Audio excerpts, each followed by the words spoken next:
Good evening, everybody. Hi, welcome to this evening's session.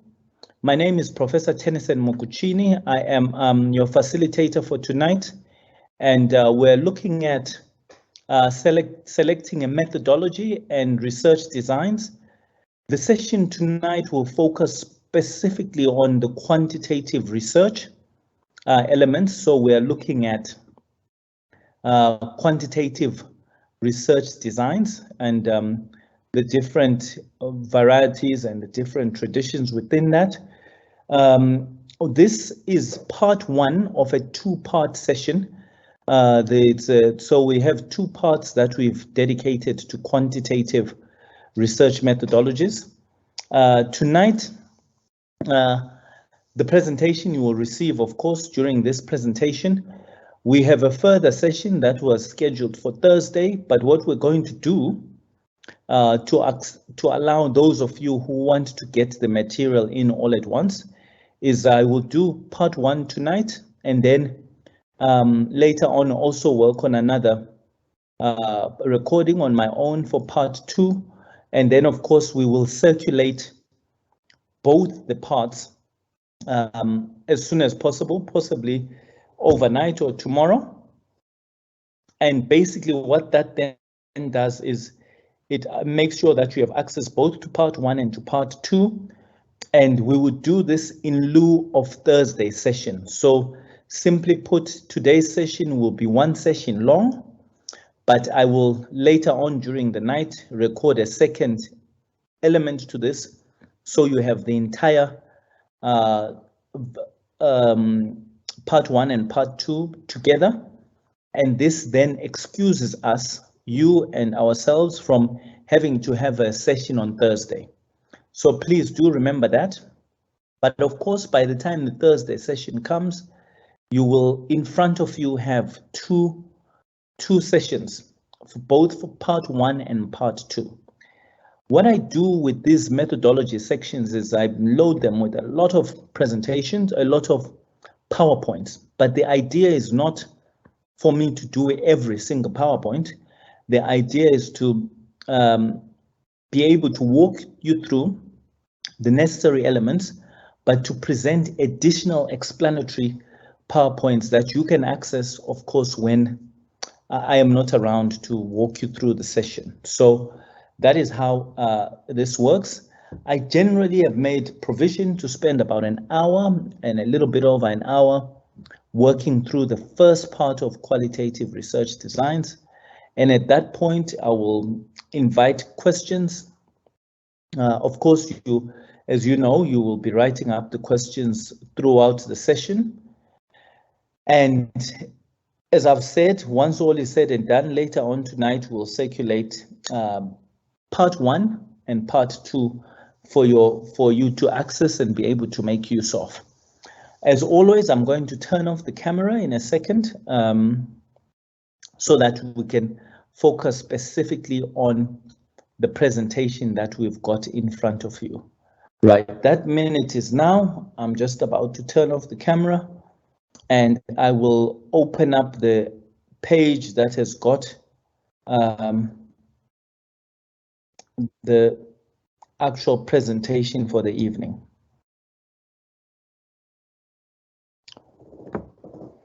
Right, so just to give some context, all the sessions that you have around research designs and methods are designed in a very specific way. And I think it's important I share that type of design with you so you can see from the get-go exactly how the session is intended to work.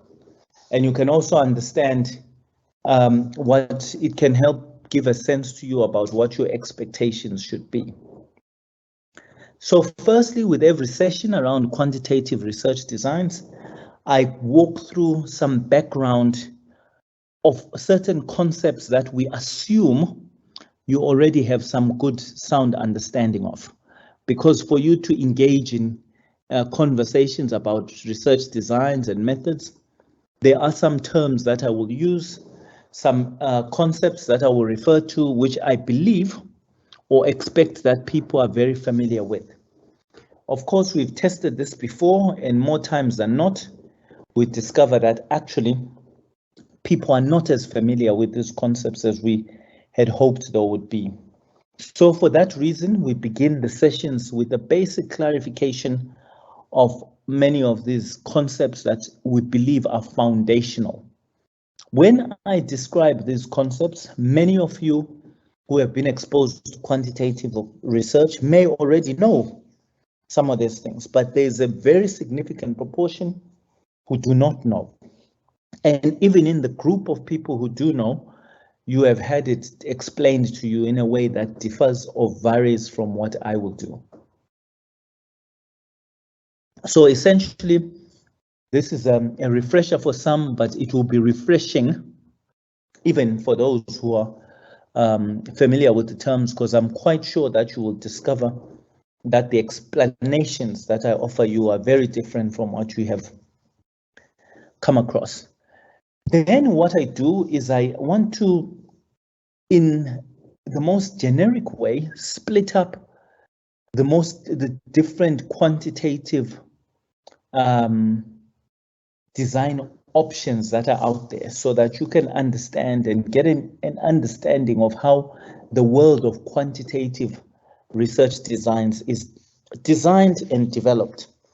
And essentially, once people understand how the world of quantitative research design thinking is formulated, it becomes very easy to predict and understand all the either minor bits that have to do with quantitative research designs. We will at some point refer to some of the data collection methods that are out there. We will speak also around issues to do with sampling strategies within a quantitative study design. We will also then, I will also orientate you to some of the standardized sample size development formulae that you would come across. All these things relate to both sessions 1 and 2, so you may find that session 1 does not always touch on all these things as it ought to. But now with anything to do with research, there's a very important foundational thing that we have to do. And those of you who are familiar with my teaching would have come across this. And the reason I share this is because I want you to condition yourself to think in very specific ways in relation to all matters related to research. And the reason you think that way is that once you think in that way, all I need to do is to give you just a drop of information about a topic, and you will be able to expand it by just applying some of the expectations that are contained within the definitions of research. So going back to this definition of research, you will know many people have attempted to define research. But what is interesting with an area such as research is that all the players in it, all the contributors in research are, of course, people who are interested in scholarly activity. They're interested in research as a way of practice. This way that they are in terms of this research, in terms of how they think about research, all of that is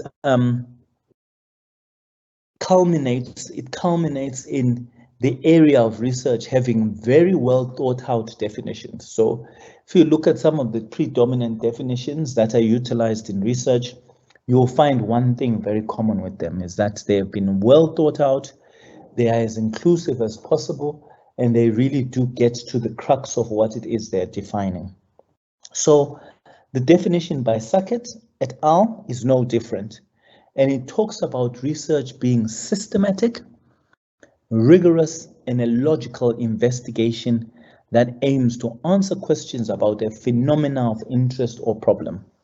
And what I want to draw attention to here is are the terms that we would call operant terms, the terms that are at the center of how research operates. So at the center of research, we talk about systematic. Systematic basically argues that everything within research must have come from one system of knowledge form or another.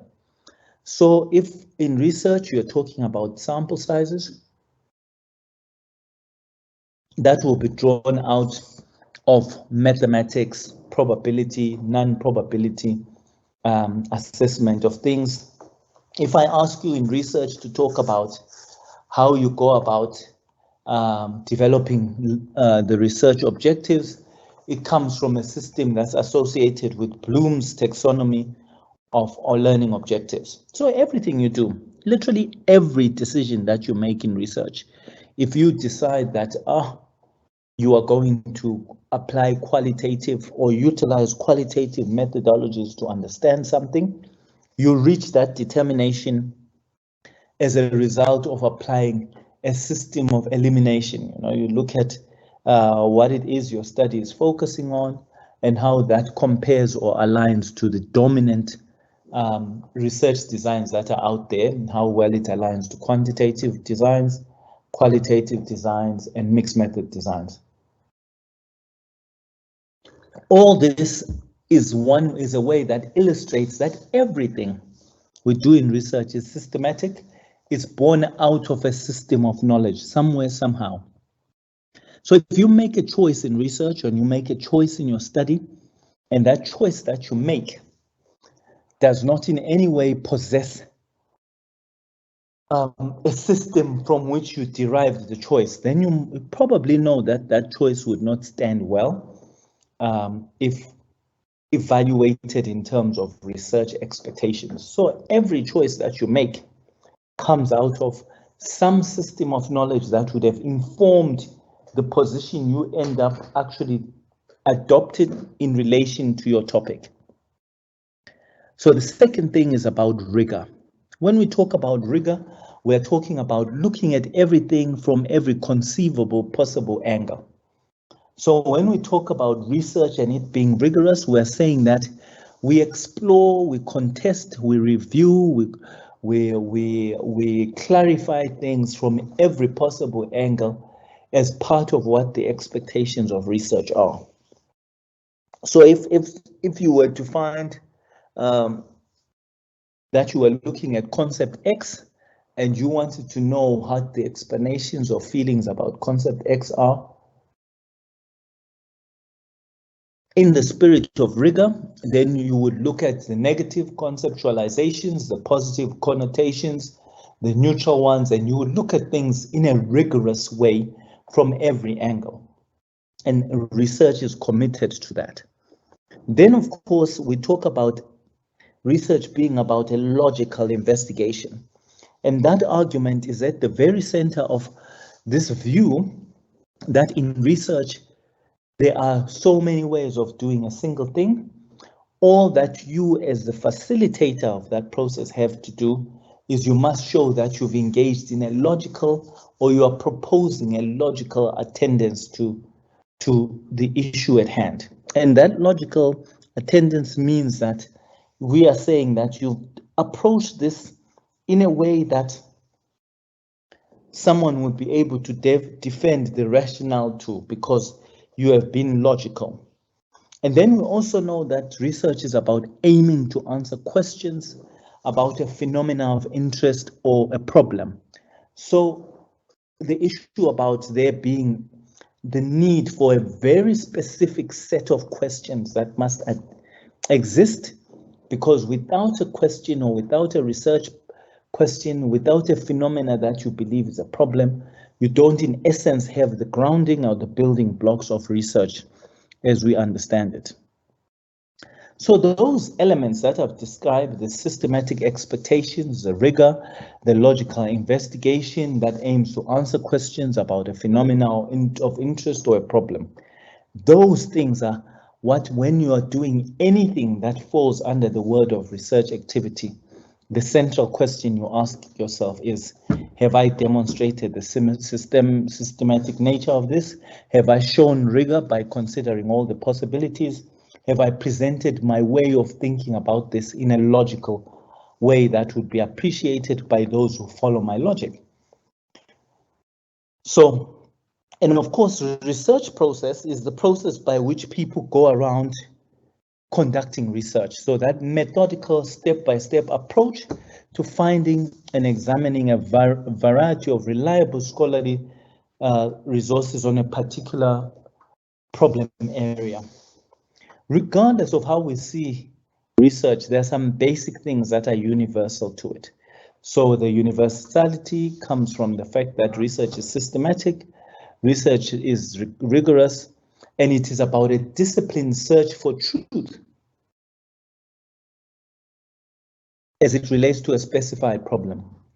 And of course, you must understand that everything you do in your study or you engage with in your research is about thoughtful decisions that you do where you consider alternative approaches at every decision-making point and assessing how those choices that you've made have consequences that may affect, hinder, promote, or limit the research activity that's going on. Once you accept that research is about a series of thoughtful decisions, one would then expect that you realize too that actually, if it's about thoughtful decisions, everything that you do may be done by someone else who would offer and pursue it differently, and none of you need be wrong as long as you can make those decisions be supported by a system of thinking. You can make those decisions subjected to rigor. You can make those decisions or assess their logical presentation. So as long as the choices you make all throughout your study show this systematic adherence, this attendance to rigorous expectations, and the promise for some logical exploration of what's going on. If you can do that, then we know that you've actually really started to learn the behaviors and understand the expectations of research. What I have done here is I've just put a flash in front of you. I won't speak to this for 45 seconds. I want to just remind you, and this is a reminder more than anything, that quantitative and qualitative designs are the primary designs that we speak about when we're in research. Mixed methods designs are also another option, but as you know, they are born out of combining the quantity and the qualitative. So at the very core of research, it is the differentiation and understanding of quantitative and qualitative designs that is at the center of our way of operating. Now, you realize quantitative and qualitative designs have very specific characteristics in relation to their purpose, in relation to how they relate to the research process, in relation to the things that they support where data gathering is concerned, in relation to data analysis, in relation also to how the findings from each of these different designs are communicated and shared out. So I just want you to look at these and just see some of the typical characteristics that belong to each of these differentiated designs. And for that, I will just pause for a second and allow you to get that sense.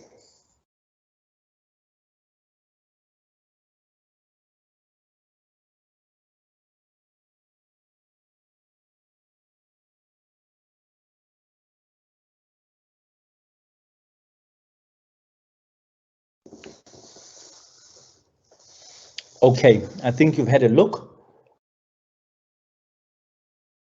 Now, okay, remember I've said that there are concepts that I need to make sure you're orientated to.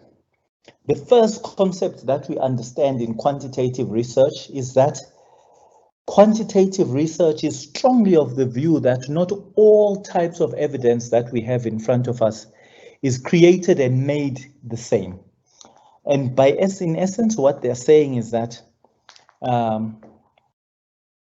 quantitative research accepts that one type of research approach may have lower credibility, lower scientific credibility than others.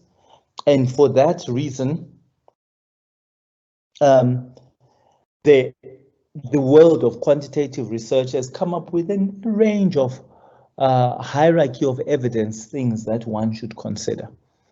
A typical example that is utilized, and I would like you to be familiar with, is this Sackett's hierarchy of evidence. This hierarchy is very specific, it's quite easy to apply, but it needs to be understood.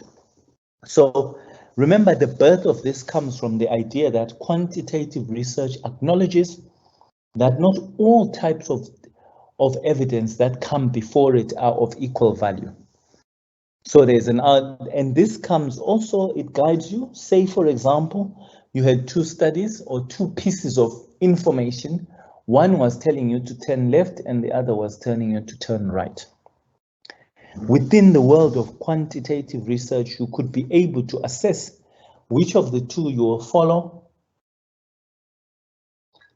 based on the order of evidence or the hierarchy in the evidence strata that each occupies. And the argument here is that if you are referring to background information that's provided to you, or some type of verbalized expert opinion you would get from an expert, you meet in a corridor, you meet at a bus stop or wherever, that represents the lowest form of evidence that quantitative researchers should rely on.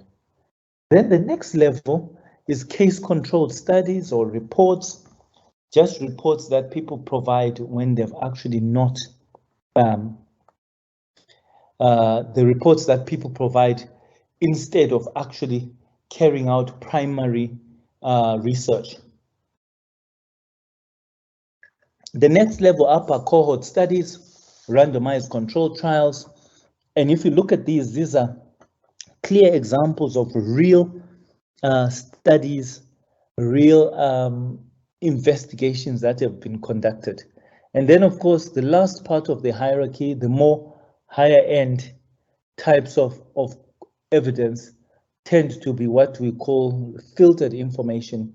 So they are usually someone who's taken many studies that are looking at something and has reviewed them for the benefit of others, and that process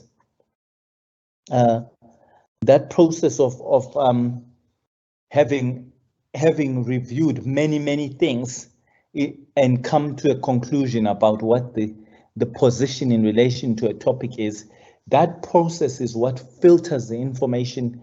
And the argument by Sackett is that those types of very systematic ways of filtering information represent a higher order, a higher quality evidence than, say, a study where you have only looked at one group, you were alone, and so forth. But the basic idea is this.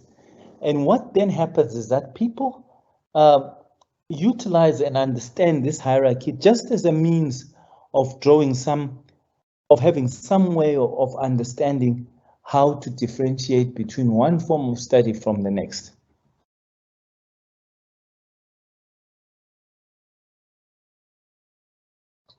The next concept that we have to deal with is this concept of,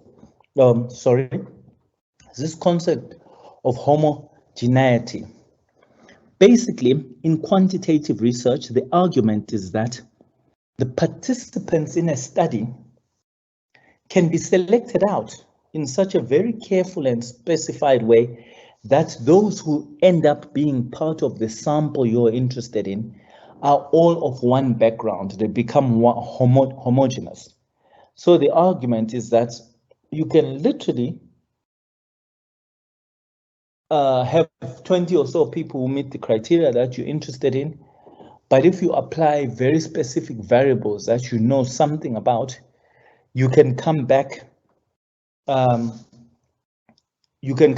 with a much more limited number of participants, but you would know that you have cleaned them up in such a way that those who remain as your sample are homogeneous. They are of one background, they are similar in every way that you are interested in as far as the study goes.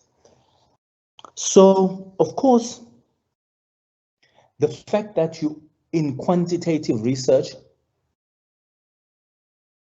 there's this automatic expectation or want to have a homogeneous sample means that homogeneous sample will have very specific and predefined characteristics, which then might limit your potential of being able to take the results from this group and apply them to a wider population. So that is the first concept that you need to know. Well, you know a bit about the hierarchy as I've shared with you. Then there's the issue about homogeneity, and that in quantitative research, this is the goal absolute, that all the participant groups, the samples that you work with in quantitative research, the aim is that that sample should be as homogeneous as possible, so you can draw objective comparisons because you really truly believe that everything in that sample is the same. So then the next concept, and these are the two concepts that need to be clarified because we speak a lot about them, but I want you to understand them. So the easiest, and I think tonight I will start with the easier option. The easiest of these variables is the dependent variable, and that's where I will start. I will start there and then come back to the independent variable. So this concept of dependent and independent variable is basically a way that quantitative researchers are able to talk about the factors that matter to a study, but they're able to name those factors in such a way that you can tell whether the factor they're talking about is part of the result you're interested in, or whether that factor is one of the things that are manipulated to affect your result. So the first type of factors that they describe is the dependent variable. Basically, in easy format, if you're doing a study, and in your study, the outcome that you're interested in, that outcome variable becomes the dependent variable. So if, say, you were studying the impact of someone's gender on their speed of running, the outcome you're interested in is speed of running. So for that reason, dependent variable is speed of running. And then the independent variable becomes the gender. The things you can change to affect the outcome that you're interested in. So a dependent variable is seen as a factor, trait, or condition that can exist in different amounts of times. It is generally not manipulated and is presumed to vary with changes in the independent variable. So in that example that we've given, the example around gender and speed of running, the dependent variable is not manipulated, and we presume that it will change when one plays around with the independent variables. And of course, a dependent variable is that variable that you as a researcher are interested in explaining or understanding. It's the outcome that you are interested in. The variables that you play with to affect that outcome are what we call the independent variable. So then go back, and I want you to just see that the independent variable is the variable that the researcher hypothesizes will have an effect on the dependent variable.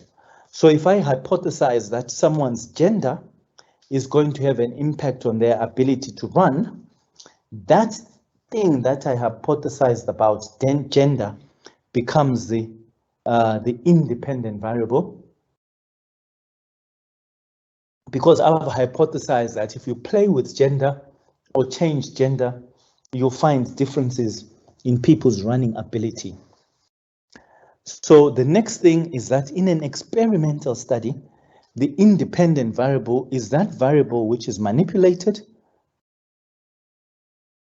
And when you manipulate it, it affects the outcome you're interested in. Of course, there are some quantitative studies where you don't manipulate things, you just observe them. But nonetheless, it is that variable that you are interested to see how a change in it can affect the outcome that you're interested in.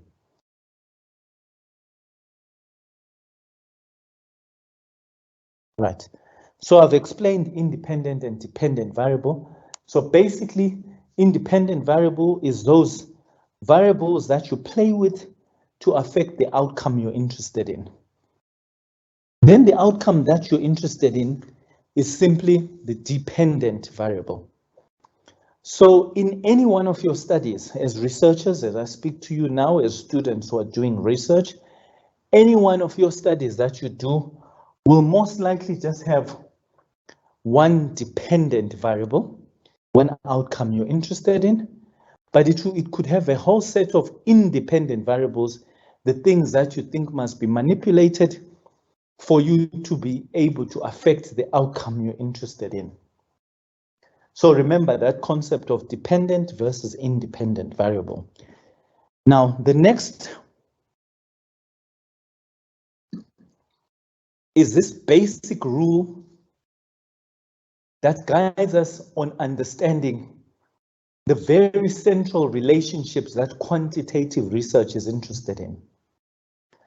So quantitative research, by virtue of how it operates, is interested in looking at causal explanations for things, looking at cause and effect relationships. So if you think about it, in quantitative research, people are interested in how, if you play with certain independent variables, how do they affect the dependent variables?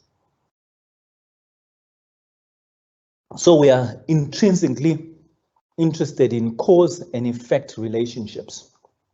Finally, when you are interested in cause and effect relationships, quantitative research asserts, it's very clear that three things must exist for the potential of any relationship to really be truly seen and defined as a cause and effect relationship.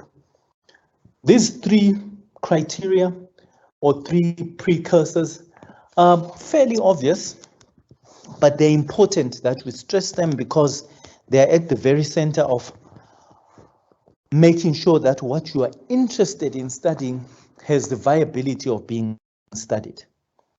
So take, for example, if you took something that had no relationship with the other and you decided, I want to know whether having red chairs in my house will cause me to run fast.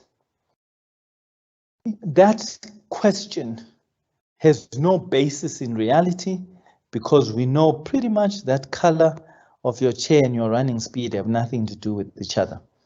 But what cause and effect relationship criteria do is to safeguard you as the researcher so that you know that this relationship or cause and effect relationship that you are supposing exists really has a chance of existing. So the argument is that there are these three criteria that you apply, and these three criteria help you to infer or to assume that there's some causal relationship between the things you're studying. So the first criteria is that there's an expectation that the causal or independent and the effect or dependent variables must be associated with each other. So what I'm basically saying is that before you can infer if A causes B or B causes A, you must have some evidence from the literature, from previous research, that actually the two things that you think are related to each other are in fact associated in one way or another. So me giving you the example of a red chair and it affecting my intellect. If you read literature, you'll never find that people who buy red chairs are much more cleverer than ones who don't. So the very fact that the cause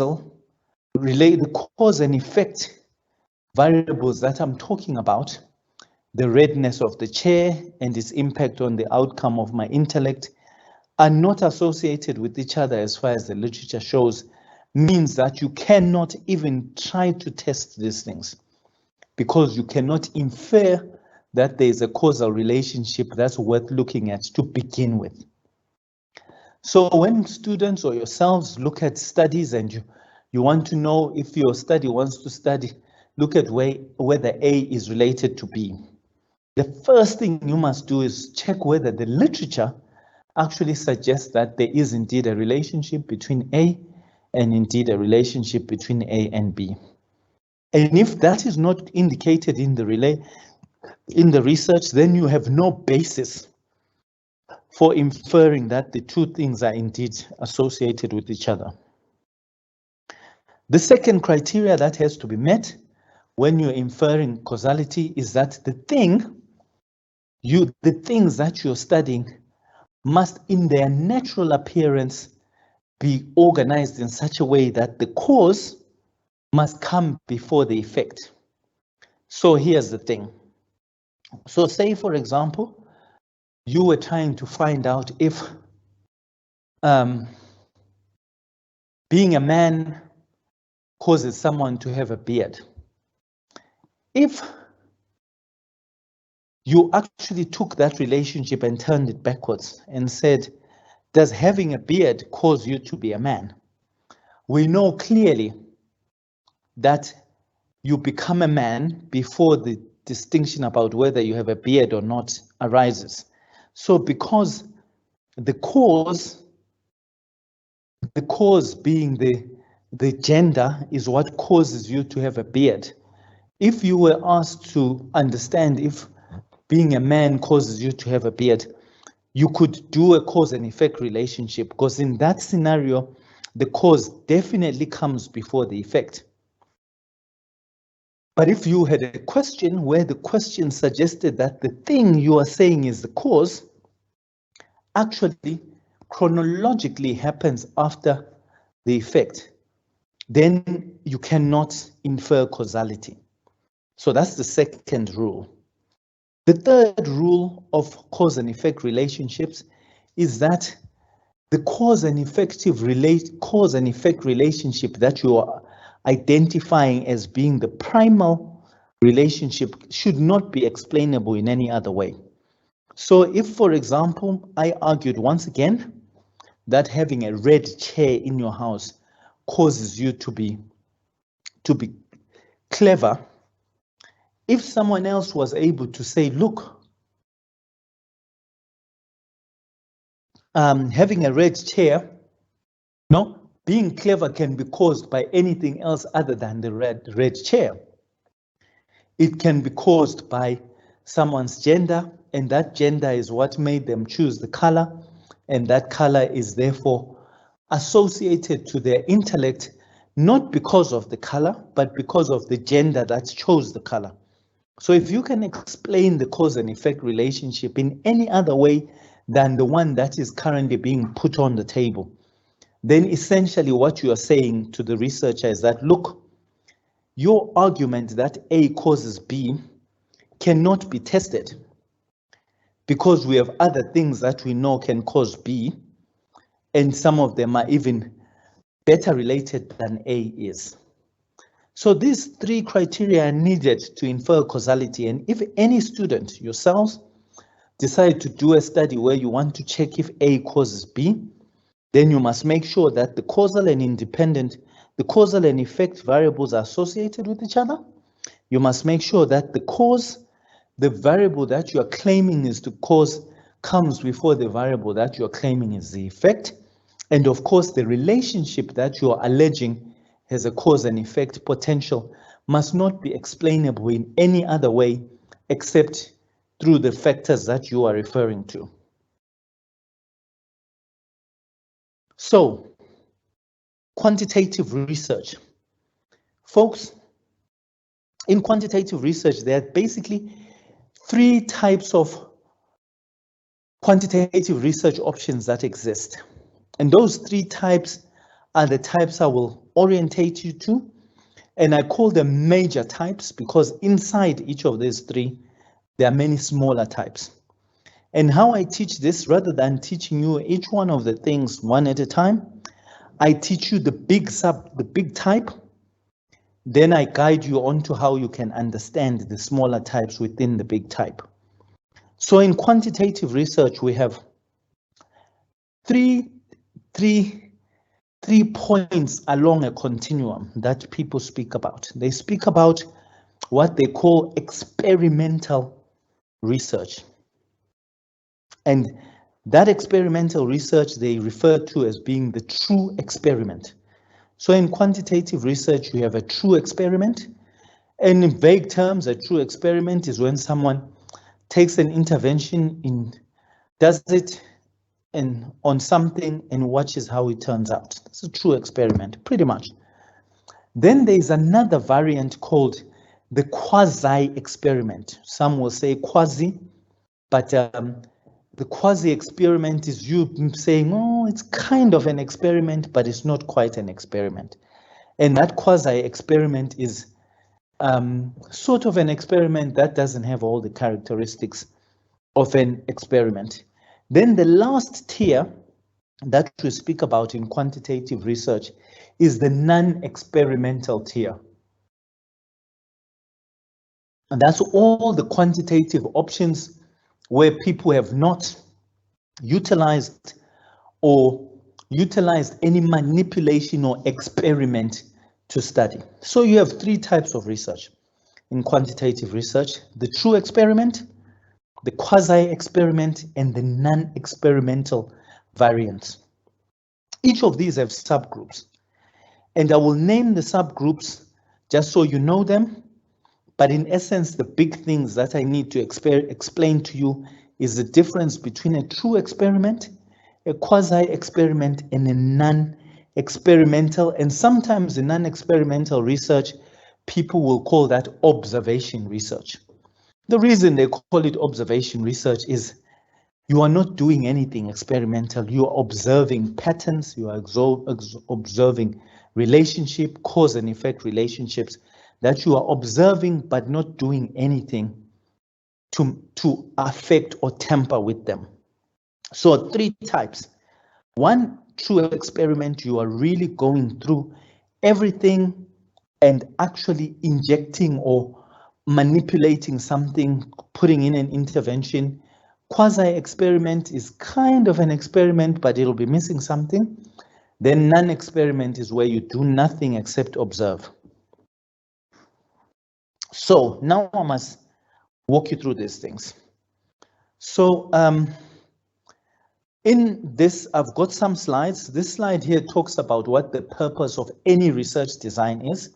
We know that research designs help you to understand and get a blueprint for testing out the thing you want to study. So if I say to you the research design that we're using is quantitative research designs, it helps you to plan out how your study will be, because you know the rules of quantitative research. And of course, it also provides you a structure, and it gives you some strategies on how you maintain control in your study and how you make sure that the things that happen in the study follow a particular rule. So that's what designs do. But interestingly, when we are in quantitative research, there are things that we are attuned to taking account of, things that we pay a lot of attention to. You will remember that firstly, in quantitative research, we are obsessed and concerned with the issue of objectivity. So we want that when you are doing a quantitative research study, the way that you conceptualize the research question should be made up of objective things that you're interested in, things you can measure, facts that are singular, things that have a numeric thing, and you're saying you're preferring objectivity above subjective options. Of course, we have to look at the type of design that one chooses. Do you have an experimental, quasi-experimental, non-experimental, stroke observational design? You have to consider the accuracy that you're interested in, because with objectivity, people want to know that if you're aiming for the truth, what is the level of margin of error?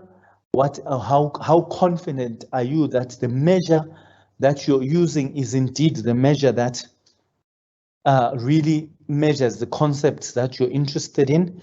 We also, of course, have to consider if things are feasible by the nature of the terms of resources and so forth. Then, of course, in quantitative research, we talk about a control, we talk about an intervention. And basically, a control refers to that part of that's part of the sample that are not subjected to the intervention you're interested in, because you're hoping that if you don't subject them to that intervention, you've got a true measure of what people who didn't get an intervention behave like by comparison to those who did get the intervention. Then, of course, we are interested now in issues of validity. What we are saying is quantitative research is interested in understanding the extent to which our interest in a particular topic is as close to the truth about that topic as one can get. And we're interested in the truth in terms of whether the things that we use to measure that item are indeed the best and most appropriate things for measuring it. That's what we refer to as internal validity. Then external validity refers to whether our understanding of a concept and how a concept is defined is indeed in agreement with how the external world see what we are looking at. So if, say, in quantitative research, you are going to look at depression or you are going to look at violence, external validity refers to whether the way that you have conceptualized violence is in agreement with how the external world look at violence too. Then internal validity would be about whether the things you have used to measure that violence are indeed the most accepted measurements that one can use for measuring violence. So these are the considerations that one has in quantitative research. But to get to those quantitative research options, we go through understanding the different designs. So the first two designs I'm going to explain to you are experimental and quasi-experimental designs. And these, folks, are fairly easy to work out. An experimental design will have three things that are going on, and I will jump to that. It will have three things that a true experimental design has. That anything that we consider to be a true experimental design will have what we call randomization. So all the items that are included as part of the study have been identified through a process of random selection. That's the first characteristic of a true experiment. The second part of a true experiment is this character of control. So what we are saying is that in a true experiment, we have a group or we have a subset of the sample that are not exposed to the intervention that we believe triggers whatever we're trying to measure. So anything that is not exposed to the independent variable becomes the control group. So if I wanted to know in a true experiment, I believed that giving a particular chemical to people would affect their ability to perform in class. That chemical that we give is called the intervention. So a control is the group of people who do not receive the chemical, but are still being assessed to see if they exhibit this outcome variable that we're interested in. So every true experiment has randomization, it has control, it also has manipulation. And manipulation is simply put an intervention. So we are saying that a true experiment has randomization, it has control, and then it is a measurable intervention that is going on. Because unless you have an intervention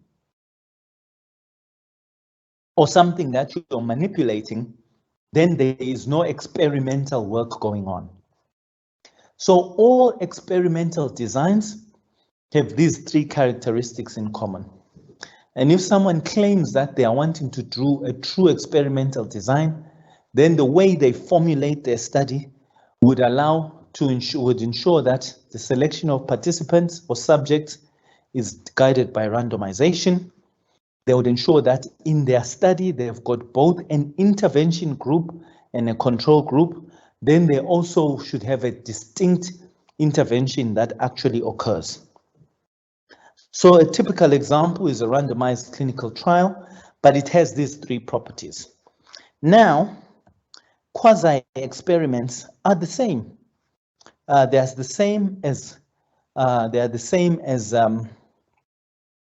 true experiment, but they are missing something, and that's what I will share with you. The next 2 or 3 slides that you see explain the concept of randomization. They explain the concept of a control. They explain the concept of manipulation, and I put that in to guide you when I'm not in the room. Hey, when I'm not around, you can look at this. It will explain everything that I've explained to you, but in my absence. So, quasi-experiments. Remember I said there are 3 experimental designs on this continuum. The first is experimental or true experiment. The second is a quasi-experiment. So it's not a true, it's an untrue experiment. Basically, quasi is half true, almost there, not quite there. So similarly, quasi-experimental designs do exactly what true experimental designs do, but they are missing out of those 3 components we're talking about. They will be missing, they will only have 2 of the 3 components. But out of those 2, one of them must always be manipulation. So in essence, what we're saying is that a quasi-experiment is an experiment where someone manipulates something, but when they manipulate it, they don't have all the other conditions that are in an experiment truly present. So they might be missing control, or they might be missing randomization. So if you ended up with a participant group that you didn't randomly select, you chose them because they were convenient, or you chose them because they fit, they were not randomly selected, but you exposed them to an intervention, and in that intervention you had groups of people who had the intervention and those who did not.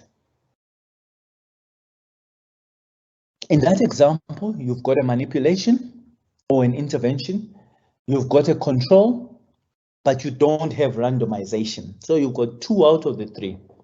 That is a quasi-experimental design. You may actually have a different set of the 2. So if you've got an intervention, a manipulation, but maybe you don't have a control and you've got randomization, that is still quasi-experimental.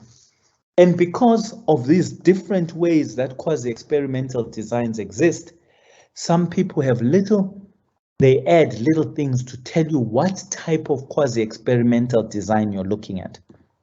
So you'll find then that people talk about a non-equivalent control group design. And basically it's a quasi-experiment, but what they're saying is that the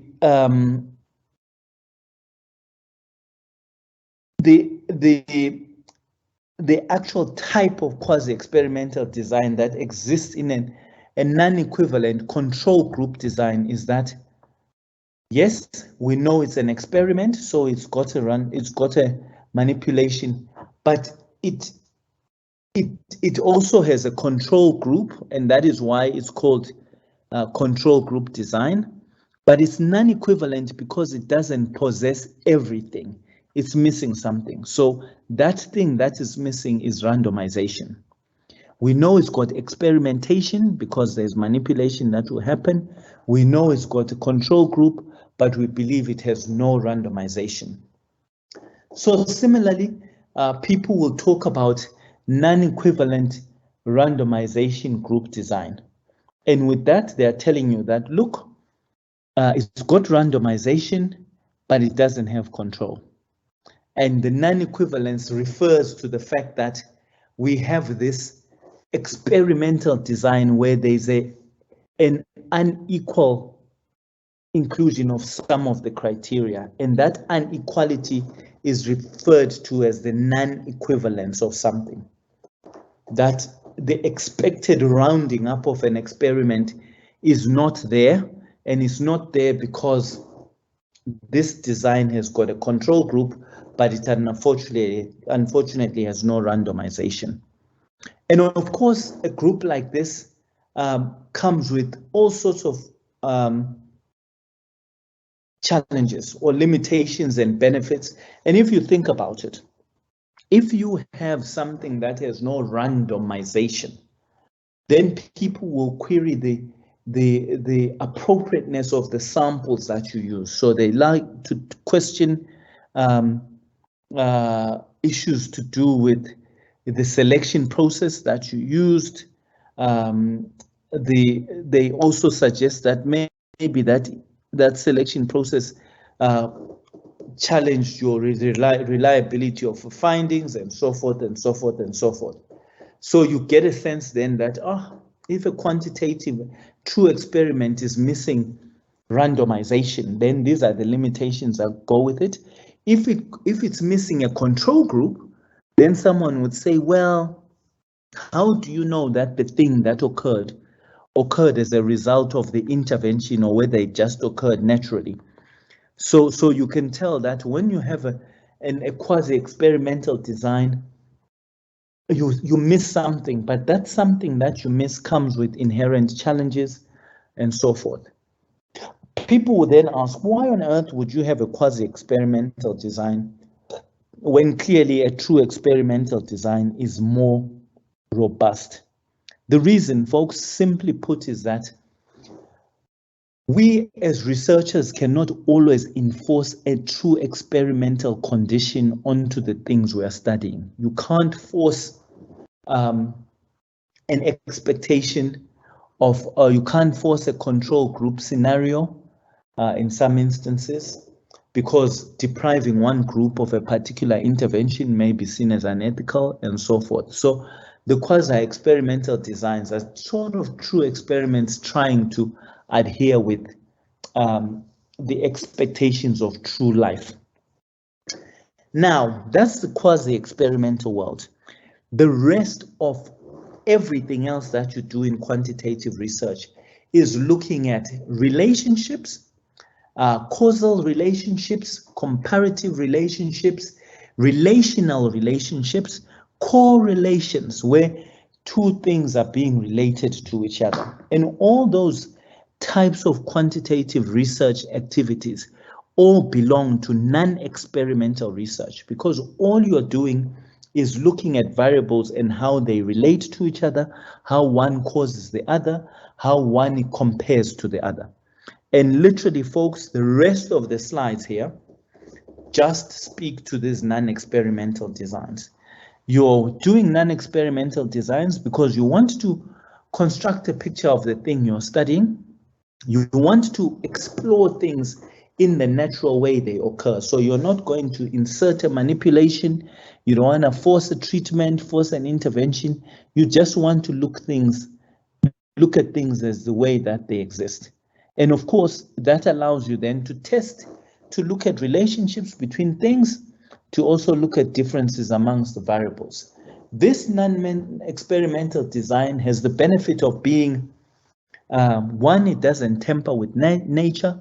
Two, it actually helps us to understand things in their natural occurring way. So you don't want to have a design where you inject an unnatural trigger,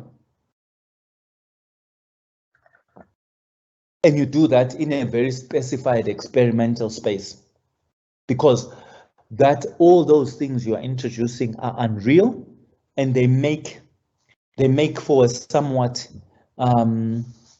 invalid circumstance for you to study something. So you will find that non-experimental designs, especially in academic research that you're in, are the very center of what quantitative research is about. That people observe things as they naturally occur. They observe relationships between two things. They observe causal relationships between things. They also observe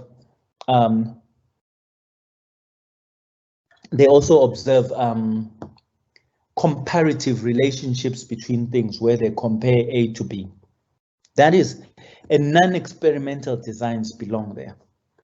Now, We know we know what experimental designs are. We spoke about the manipulation, we spoke about the randomization, we spoke about the control group. In non-experimental designs, none of those happen. We do not manipulate the variables. The subjects do not have to be randomized. There is no control group. And now here are some examples, or here are some understandings and overview of how the two things, the experimental and the non-experimental, differ. None of this is particularly difficult or out of what we know. So remember, I've said non-experimental research is either called non-experimental, as I've said, or is referred to as observational research. And in this world, there are two very well spoken about examples. The first is correlational research. Then the second is causal research or comparative research. So that's where these slides that I've got, the following slides, just tell you in basic terms, like it says correlational research is a relationship, is research where you are looking at the interrelationship or the association between two variables. So you are saying co, as in co, if we think about codependence, the dependence between two things, we talk about really that co is from coupling, from the couple. So when we talk about correlational research, we're talking about research that is interested in the association between two variables, a tendency for one variation in a variable to be related to a variable in another. So when I was talking about gender and speed, that is correlational research. If, of course, I took, and remember with correlational research, you're observing things, You're just observing relationships. You don't go around changing people's gender. You take males, you observe how they as males, being a male affects their speed. You look at females, you don't actually create these genders and force them into being, you just observe them. So that's what correlational research is. The other big body, and people talk about, they say correlational research relates to the research, the understanding of two variables. But the bigger group of this, the bigger group under which all this falls is this idea of relational research, that there is research that's really interested in relationships, whether it's relationships between two things or not, it doesn't matter, or whether it's relationship that helps you to predict things, it doesn't matter. So in correlational research or in predictive research, several things occur. The first thing with correlational research is you are interested in two variables, a relationship between two variables. In predictive research, you are interested in the relationship between more than two variables, but there is an additional factor that you consider, and that factor is the timing of the relationships. So people will talk about prospective relational research, and they will talk about retrospective relational research. Prospective is when you might look at how the existence of two variables now affects another future dependent variable that you're interested in later.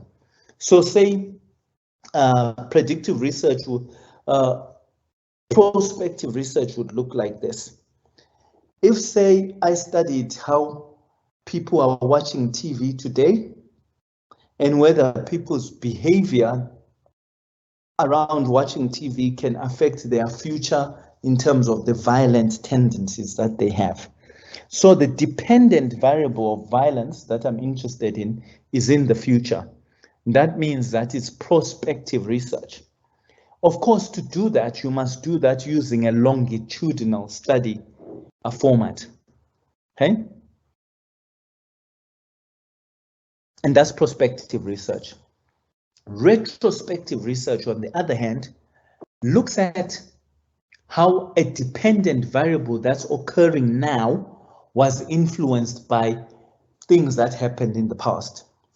So if I did that same study where I'm looking at violence, but I went to people who are currently violent, and I wanted to know whether exposure to television, exposure to harmful other things contributed to this, then I would be assessing everybody's behavior now to saying you are violent, you are not violent, and then from that deciding what contributing variables existed in their lives for them to end up being who they are today.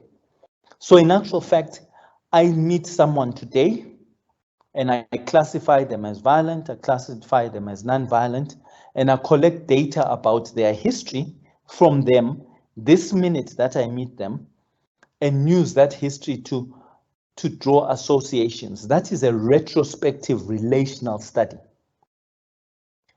But you carry that out as a cross-sectional study. It's carried out at 2 p.m. in that moment about that issue, even though you refer to the back, to the past. Prospective research, you study the same things, but you are actually saying, look, these are the independent variables I'm interested in. I want to know how these independent variables affect an upcoming dependent variable. So for me to do that, I assess people's behavior today, then I watch them for weeks, for months, for years to see if they exhibit or in what way they exhibit the outcome or the dependent variable that I'm interested in. So prospective relational research is longitudinal, retrospective relational research is cross-sectional. But all these things are just examples of relational research.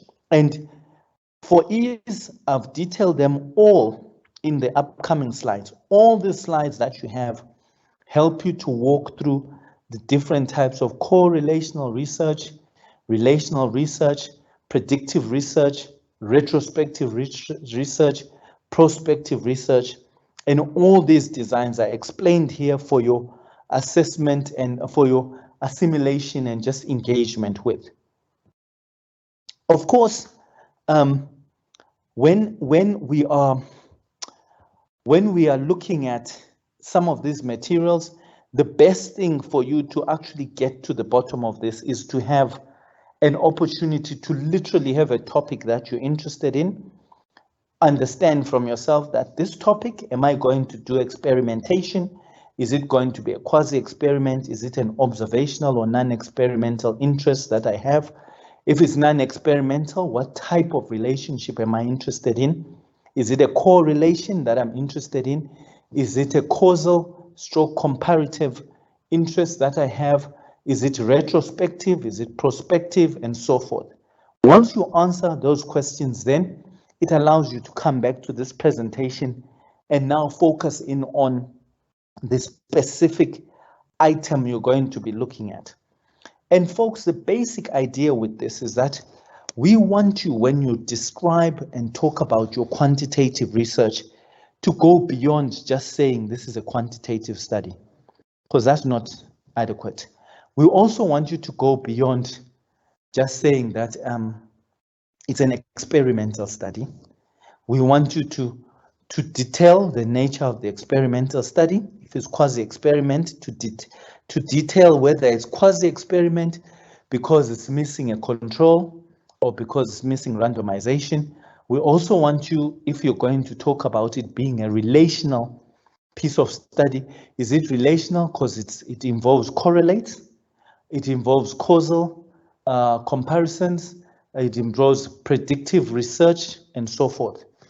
All those things allow you to define and explain your chosen quantitative design much more accurately. And that is really at the core of these things.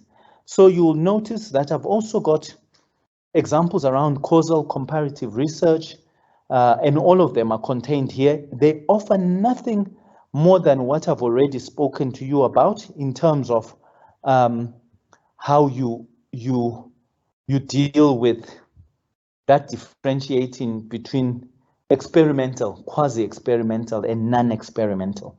And once you have those things in front of you, you are set and you are well placed to be able to engage with this whole world of quantitative research options that sits in front of you. Now, all the other slides that are here are literally just expanding on things that I've spoken about before. So it talks about some of the design similarities around all the quantitative designs, all of them. Every quantitative design that you're looking at is trying to determine cause and effect relationships. It's trying to determine how A is associated with B. Some determine it by actually injecting A and watching what happens. Some determine it by not injecting A. Some determine it by watching A and its behavior today. Some determine it by getting a retrospective understanding of how A operated and how that operation from 20 years ago affects the way we see B today. So all those variations are right at the very center of what all these things that we are looking at are focusing in on, that they are trying to simply determine cause and effect relationship between variables. Some do it by injecting a manipulation, some do it by not, and when they don't, there are different variants within it. So folks, that is essentially where I want us to complete the session that we've got today. Tomorrow, or when we proceed from this, we're going to look at some of the data collection approaches that quantitative researchers use. And then after that, we're looking at the sampling approaches that are available. So on that note, and I want us to stop here. On that note, I would like to get us to come back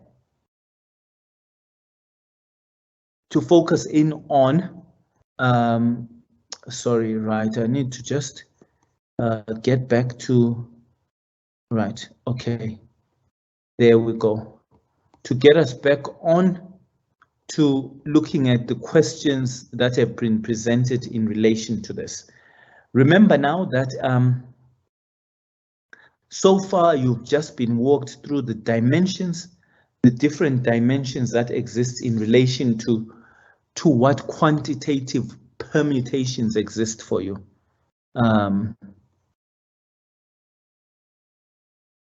Okay.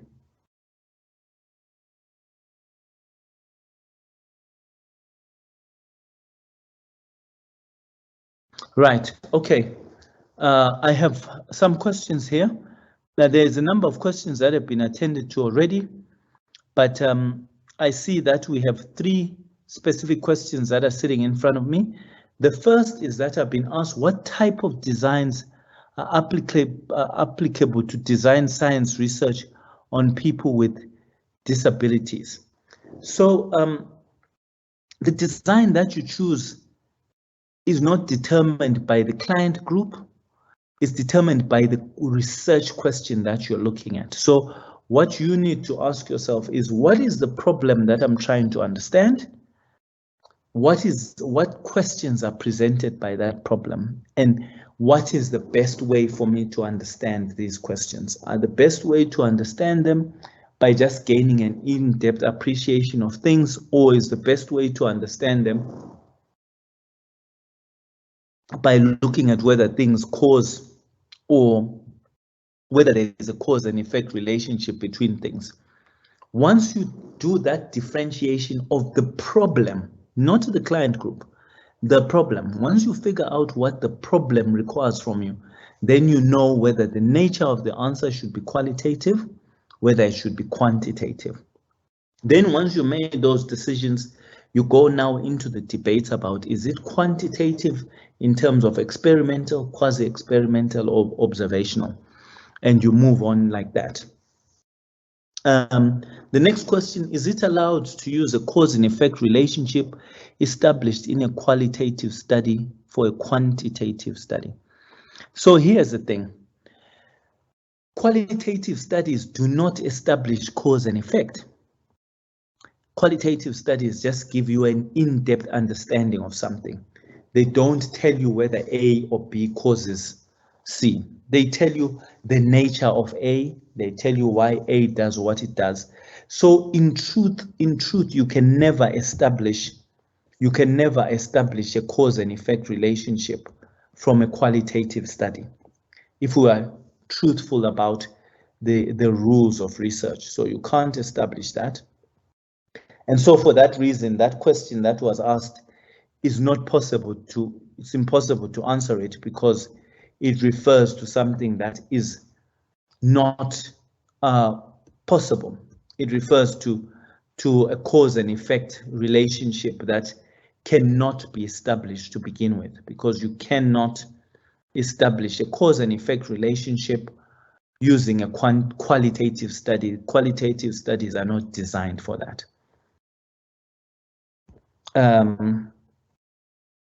Right, I'm just looking through here to make sure that we've captured all the questions.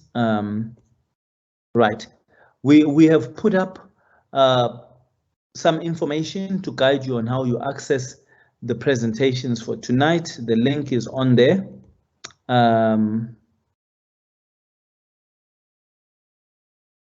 Right. We've had questions about the circulation of the material, and we have explained that, look, the links that we have provided for you for the sessions, if you click on it after the date, it will all come back on. Right.